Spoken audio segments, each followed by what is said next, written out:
வாழ்க வளமுடன் ஐயா. வாழ்க வளமுடன். அம்மா கோதையம்மா அறிமுகம் செய்து வைத்தமைக்கு நன்றி. வாழ்க வளமுடன். வாழ்க வளமுடன்மா. நீங்க தொடங்குங்கம்மா. வாழ்க வளமுடன். இப்போ உழைப்பு பத்தி எவ்வளவு நேரம் சொல்லணும்மா? இன்னொரு அளவு முறையில இல்ல, நான் இப்பதான் வந்திருக்கேன், எனக்கு இங்க என்ன நடக்கிறது தெரியாது. சாரி. இன்னொரு 12 நிமிடங்கள் உங்களுக்கு இருக்குதுங்கம்மா. ஓகே. வாழ்க வளமுடன். 12-13 நிமிஷம் வரைக்கும் நீங்க எடுத்துக்கலாம். வாழ்க வளமுடன்.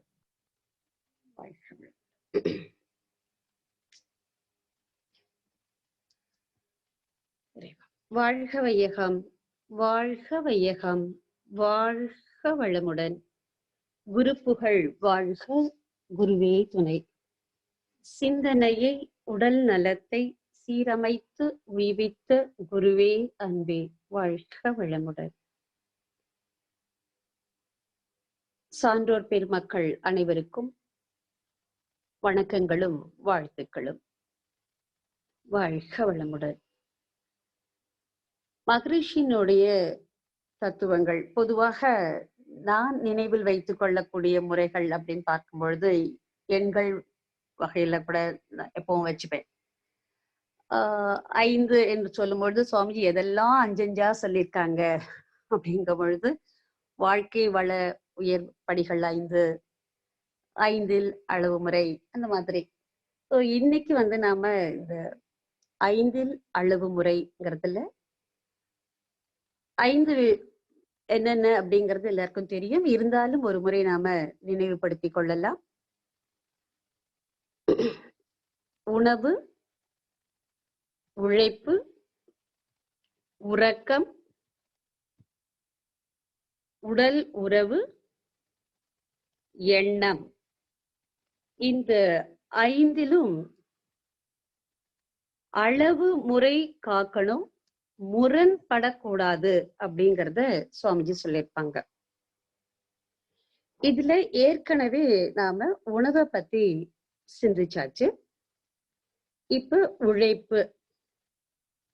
ஒரு மனிதனுக்கு உணவு எந்த அளவு முக்கியமோ அந்த அளவிற்கு உழைப்பும் முக்கியம்.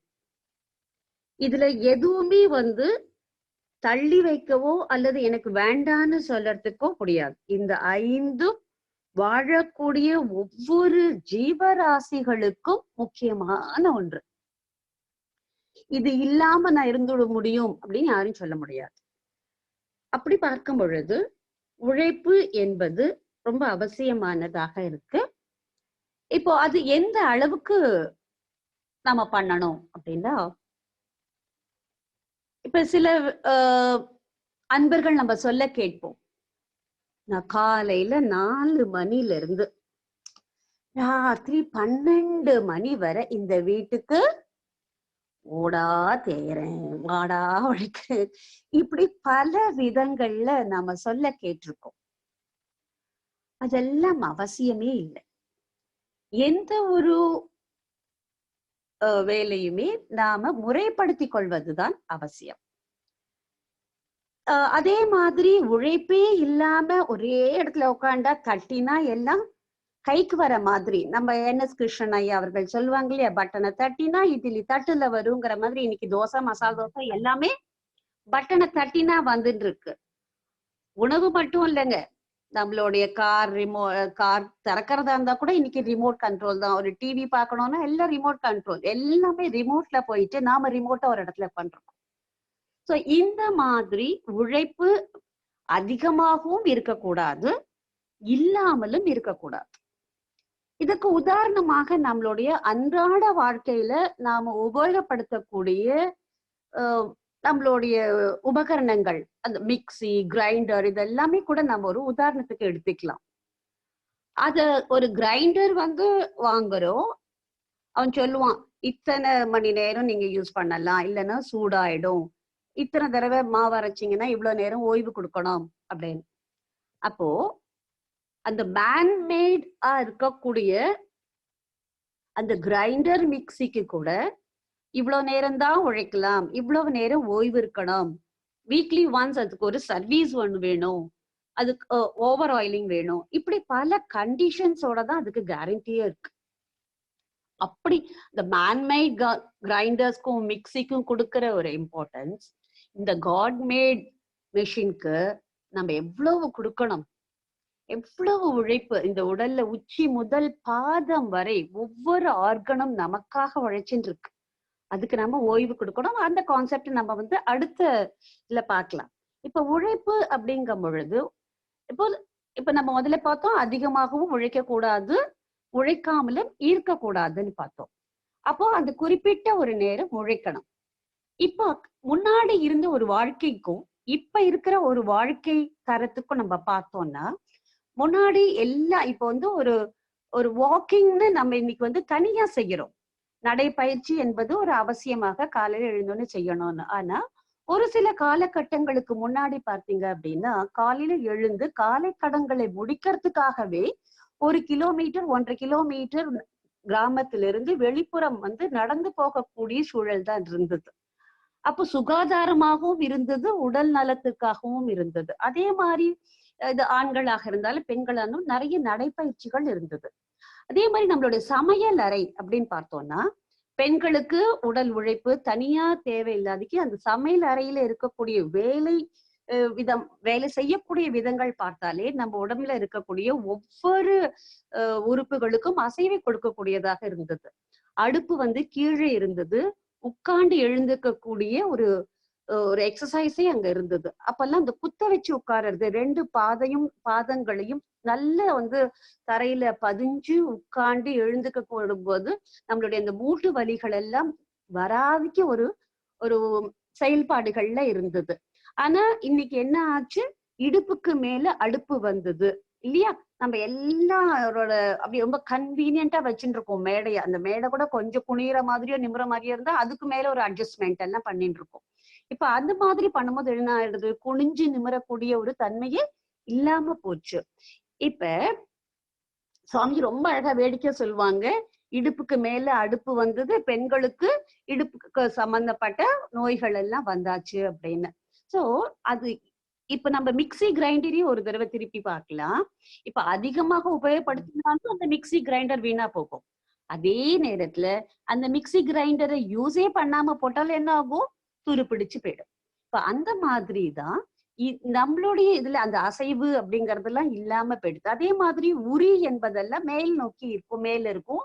நம்ம நல்ல நம்மளுடைய பாதங்களை ஊனி அந்த விரல்கள்ல நின்று நம்ம மாலை நேரத்துல காயக்கல்பத்துக்கு நிற்போமே, அது மாதிரி அடிக்கடி நிற்கக்கூடிய ஒரு வாய்ப்புகள் எல்லாம் அந்த காலத்துல இருந்து நல்ல எட்டி சாமான்களை எடுக்கிற மாதிரி, இழுத்து எடுக்கிற மாதிரி எல்லாம் இருந்தது அமைப்புகள். ஆனா இன்னைக்கு உரிங்கிறதே யாருக்கும் தெரியாது. உபயோகப்படுத்தாத சாமான்களை பரன்ல போட்டோம்னா அந்த பரன்னு ஒண்ணு இருக்குங்கிறத கூட நம்ம இன்னைக்கு லேப்னு சொல்லி மேல போட்டு கதவு மூடிட்டோம்னா அது தூசி அடைச்சு போய் தான் இருக்கு. சோ தினந்தோறும் உபயோகப்படுத்தணும் அப்படிங்கிற ஒரு எண்ணமும் அல்லது செயல்பாடுகளும் இல்லாத இருக்கு. இப்ப நாம என்ன செய்யலாம் அப்படின்னு பார்த்தோம்னா, இன்றைய உழைப்புல சுவாமிஜி கொடுத்திருக்கக்கூடிய உடற்பயிற்சி நமக்கு உச்சி முதல் பாதம் வரை எல்லா உறுப்புகளையும் ஆக்டிவேட் பண்ணக்கூடியதாக இருக்கு. இப்போ நம்ம சொல்லலாம், நாங்க வீட்டுல தாங்க வேலை செய்யல, ஆனா ஆபீஸ் போய் வேலை செய்யறோம்ல, அப்ப அதெல்லாம் கணக்குல இல்லையான்னு.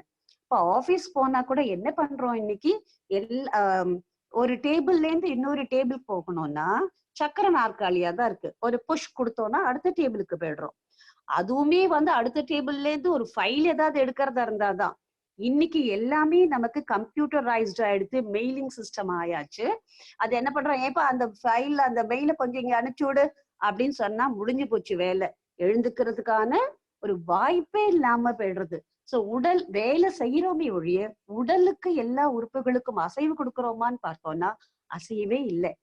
இன்னைக்கு எல்லாமே ஃபிங்கர் டிப்ஸ்ல இருக்கு. அதுவும் இன்னும் சில கூகுள் சிஸ்டத்துலாம் போனா வாய்ஸ் தான். Open this, do this, Alexa come on open this, on the TV அப்படிங்கிற வாய்ஸ்லயே எல்லாமே போயிட்டு இருக்கு. ஆக இந்த உடல் உறுப்புகளுக்கு அசைவு என்பது இல்லாத பட்சத்துல நாம் அதுக்கு பெரிய துரோகம் பண்றோம்.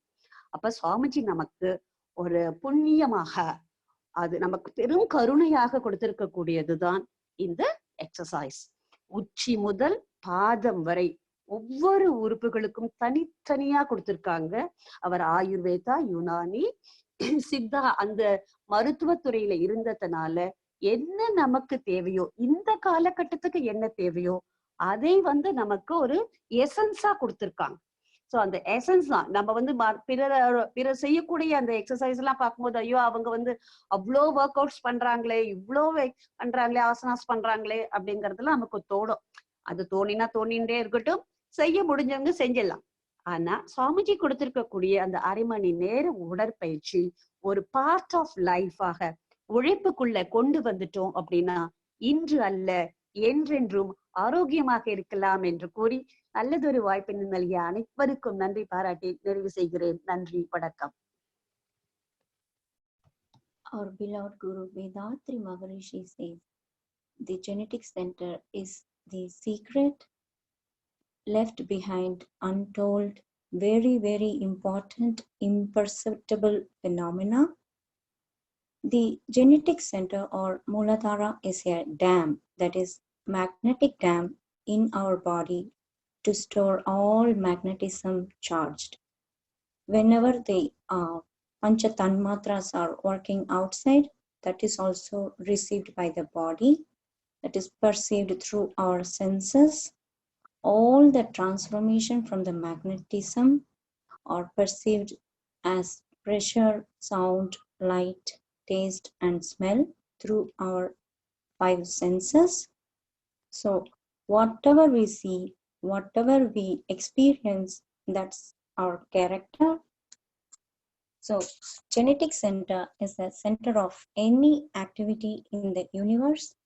This center is the place for the memory and thereby the control center of any living entity, including human being. So we all know we are made up of 3 bodies, the physical, the astral, and the causal.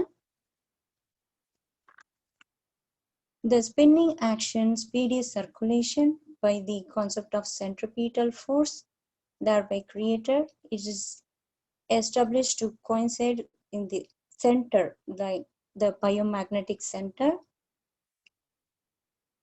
Also the sexual vital fluid by the 7th substance of the metabolic routine of the physical body, that is the essential compound of the fluid of our body, physical body. So the major portion of the sexual vital fluid also is deposited at the same center. So all these 3 phenomena jointly comprise the genetic center, which is the seat of all mental, physical, and spiritual functions in the human being. So as we all know, the changes perceived by the changes or the transformation, he uses the word transformation of magnetism or perceived by the concept of wave theory, the 5 actions: clash, reflection, refraction, penetration, and interaction, affecting changes in everything constantly. All such changes are perceived as the characteristics of inanimate masses and animate beings. So it is all stored in the stock force, that's the in the stillness. So it is all pervasive throughout the universe. The compressive force on the mass is intensified at its center and acts as centripetal force. So this is a sample principle as the individual energy particle. The nucleus of a mass is its center of gravity and it is genetic center. Understanding magnetism or understanding the magnetic field, anybody can understand God or gravity. Understanding genetic center, anybody can understand the consciousness. So we can purify the imprints in the genetic center by regulating the mind. The silence practice helps a lot by the grace of Guru. He will support us to purify whatever the nature or the memory registered that is being understand at the silence of, like, not in the wavering state. It's understood in the still state of the mind. Introspection greatly helps for this, because all the already registered memory in the billion cells has to be fulfilled with God's characteristics of love, compassion, health, happy, harmony, and all such great nature. With this, by the grace of Guru, let's try to purify our genetic center and attain enlightenment. Be blessed by the divine. Thank you, Aya. Thank you for the opportunity.